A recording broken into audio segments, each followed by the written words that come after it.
vendosa ato faktorën për mirë. Jo me Është që bekim i madh. Tani vim të pyetja juaj. bekim i madh.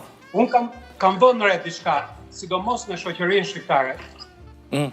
Që mamaja, ajo femra shqiptare që e paguan më shumë se sa kudo vend tjetër të maskilizmin, është mamaja ajo që në gjener, që të vogël fillon dhe përkthej birit.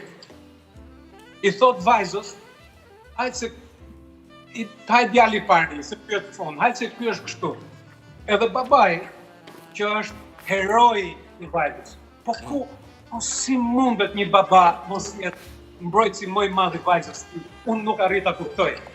Nuk është se shoqëria ka si problem këtë, por unë e kam studiuar edhe kam bërë re baballar, i japin më shumë lek djalit kur shkon në universitet edhe nuk kujtesen fare për vajzën. Po mirë more baba, kjo vajzë ka arritur. A mendon ti do t'i marrë lekët ajo? Djali do të ketë para se është djali. Jo të gjithë, zotri, jo të gjithë baballarët janë të njëjtë. Jo të gjithë baballarët. Si model, po, kanë ndryshuar. Nuk janë të gjithë një lloj. Unë mendoj, përpara se sa të lindin mediat sociale, përpara se të lindte filmi, unë mendoj që shoqëria jonë e ka bërë të gabim. Mamaja e para, që mamat shqiptare janë, gjitha mamat janë më të mira, por më mendoj që mamat shqiptare sepse kanë vujt më shumë, por duhet të kenë kujdes në këtë pikë. Fëmijët të trajtohen barazi. E vërtet. Babai duhet të dali të mbroj vajzën që të sigurohet që ka barazi. Jo ta prit babai, e kupton të skeli me atë që vajzat, kupton që ka vajza e din, domethënë, se si ajo e shikon babain. Tani jemi në një epokë. Mediat sociale pastaj janë thjesht. Okej, jemi në një epokë ku edhe nga bisedat që e tham këtu, edhe unë e nisa më herët, ku dikush tjetër po ndërhyn, ku ky dikush tjetër janë mediat dhe përmbajtjet mediatike tek fëmijët tanë. Ne komunikimin familjare kemi shumë në fije të perit, kështu, të hollë. Kjo është faktikisht edhe mungesë pastaj e lidhjes emocionale. Florentin, mund ma shpjegosh këtë raportin që e kemi sot ne me fëmijët tanë.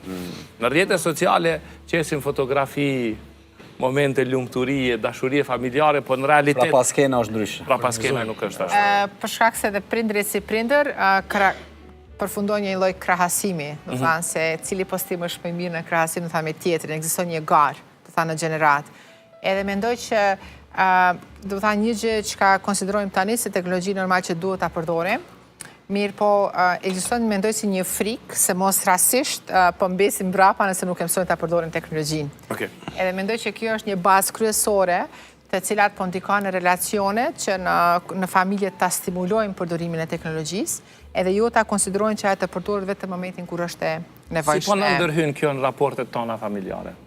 Kjo si po ndërhyn, do të thanë thjesht, do të thanë kjo po e shkurton mënyrën e komunikimit, edhe po konsiderojmë që ne duhet të komunikojmë vetëm në aspektin verbal, edhe jo gjithmonë të shprehim emocionet, do të thanë të caktuara.